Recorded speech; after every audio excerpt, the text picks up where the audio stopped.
back. WNST, Towson, Baltimore, and WNST.net.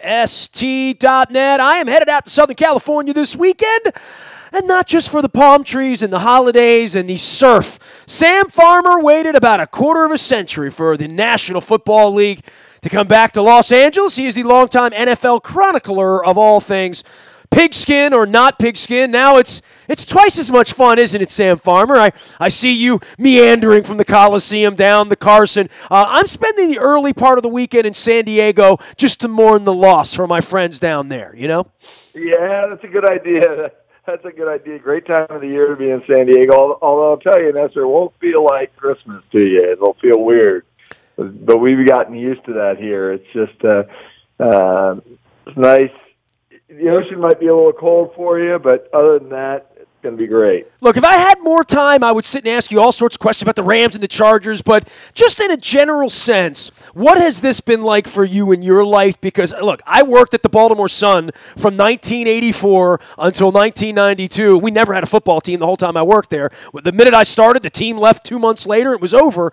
I know how long you waited for it to come back. I know these are two very good football teams. Am I going to find any spirit for the National Football League in L.A., literally looking for a sports bar on Sunday to watch the Steelers lose if the Ravens were to win Saturday night? I'm wondering what the mojo is going to be. I'm going to spend Sunday and Monday in L.A. after the game. Yeah, you know, the deal is for 2 decades, the L.A. market consumed football from the couch. And so, and it's a market of transplants. So you have, a whole sort of underground of NFL fans in LA. So you're going to be able to find that. It's interesting. When the NFL was gone from LA, the league sort of took a quantum leap in a lot of regards. I mean, you had Sunday Ticket, you had the NFL Network, you had fantasy football take hold. All of these things would sort of work against putting a team in a market because, look, if you're a Ravens fan living in LA, you can follow a team just as closely as, if you live in Brea as you live in Baltimore. You can find, the internet, you can watch it, find out about practice, everything. So all of that sort of worked against needing a hometown team. And yet the league wanted to put a team in L.A., and it put the Rams in, and the Rams have a 50-year history in L.A., and, a whole generation that remembers them. And so the Rams came with a story. This was viewed as sort of a restoration, not a relocation. The Chargers didn't come with a story. The only story the Chargers had was essentially we couldn't get a stadium paid for in San Diego, so we're going to come to L.A. And that has been difficult for them because they really haven't gotten a foothold in terms of a fan base. Even though they're getting it done on the field, they're one of the best teams in the league. They're still sort of outnumbered in a lot of games by visiting fans at home. I think ultimately that could actually help this team because the team is a little battle-tested and it's not tethered to having a home field advantage. So it'll be very interesting to see how that plays out in January. But it is a weird environment. And for me personally, it's very different because I used to be on the road every single week and did a lot of sort of offbeat stories. And now I've got more of a traditional job where I'm bouncing back and forth between the Rams and Chargers because they're both such good teams. Do people cover the Chargers? Sam, I look through the black book. I'm trying to find people. Like, are there reporters at Chargers? I'm not being mean other than you and a handful of people, ESPN, whatever it is, but I don't know that there's interest in the Chargers. And I've talked to everybody in San Diego. All my bunkies down there have been on this week.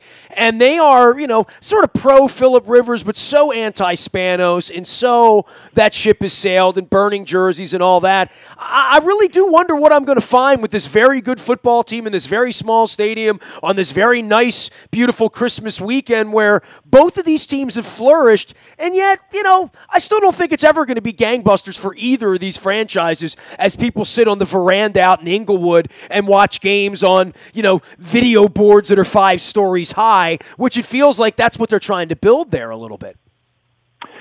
Yeah, I'll go to the Chargers thing. There are some very good reporters who were on that team and on that beat. Jeff Miller from our place, for instance, and Mike DiGiovanna, are just from the LA Times, but they're a host of good reporters. But it won't feel to you like you're going to a Dallas Cowboys practice where there are 20 people covering the team. It's a very unusual situation and perhaps unique situation with the Chargers moving up to LA, because in most relocations, it's a bit of a zero-sum game where you've got the city that they're leaving hates the team and the city that they're coming to loves the team. I mean, I'm familiar with that in Baltimore. Yeah, this is a situation where nobody loved Art but me. I have Art's picture on the wall, right? I mean, literally, right? I mean, literally. Well, the city that where the team left, San Diego, hates the team, and the city that they came to is apathetic about the team. So it's a weird situation. You also never had a relocation where the club that relocates is still trying to attract fans from its previous market. So you can't, it's not like the Ravens were trying to market themselves to Cleveland fans. It just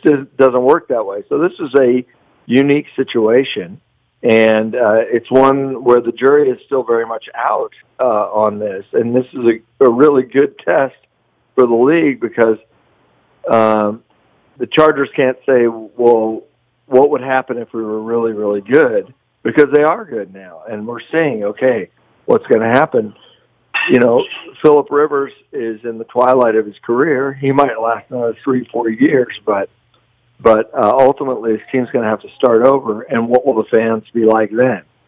So they've got to sort of make hay right now while they can in traction moving forward, building a fan base that's going to endure some of the leaner years that we know are inevitable. Sam Farmer is our guest, LA Times Farmer. Where to find him out on Twitter and at the LA Times. The Chargers, you're around them. A little primer on them to some degree. I watched them on Thursday night. Phillip Rivers is obviously sort of playing at a different kind of level right now, but can they win, and can the Rams sustain? This would be a different story for your town, in the town where LeBron tickets are $1.50 on Sunday night because I'm there, and maybe the Rams and Chargers have a little January mojo there to maybe change the narrative a little bit in a place where the Dodgers and the Angels and the Kings and they've all won. These are the teams that are unproven, right? Yeah, absolutely. And I've been around the league this season, not just at these two teams. I have gone out and seen other teams, and the Chargers, to me, are the most complete team in the league right now, with the quarterback, the receivers. That was reflected in the fact that they had 7 league-high 7 Pro Bowl picks. But they've got, these 2 rush ends in Melvin Ingram and Joey Bosa, who are terrific. They got potential defensive rookie of the year in Derwin James. They've got, teams have not been able to run on them up the middle, even without Brandon Mebane in there and Denzel Perryman. And then offensively, Rivers is going to be getting Melvin Gordon back, and he's got a great cast of receivers, even without Hunter Henry, who may be coming back as well. So it's a very solid all-around team, and again, one that isn't reliant on a home crowd, because they've had to go to the silent count at home at times. The Rams have struggled since the bye 3 weeks ago. They played a very so-so game at Detroit, then a not good game at all, their worst game, at Chicago. And then when they had a chance to bounce back last Sunday night against Philadelphia, they didn't bounce back in a strong way. So I think they're still trying to rediscover who they were, certainly offensively, at the first part of the season, and get some of those explosive down the field plays back that they were executing so well. So they actually have probably the best case scenario for them.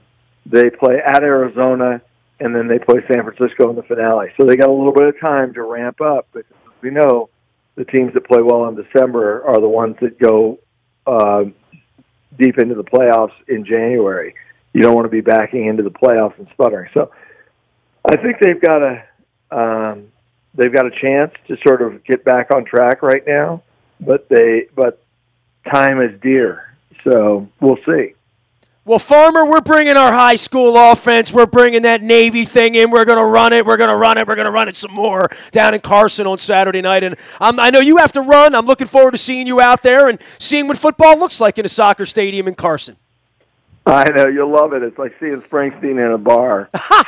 Which I've done too, which is also great, man. Hey, take care of yourself. Hopefully we have a pregame beverage, and I'm looking forward to spending the holidays with you in La La Land. Take care, Sam. We'll see you soon.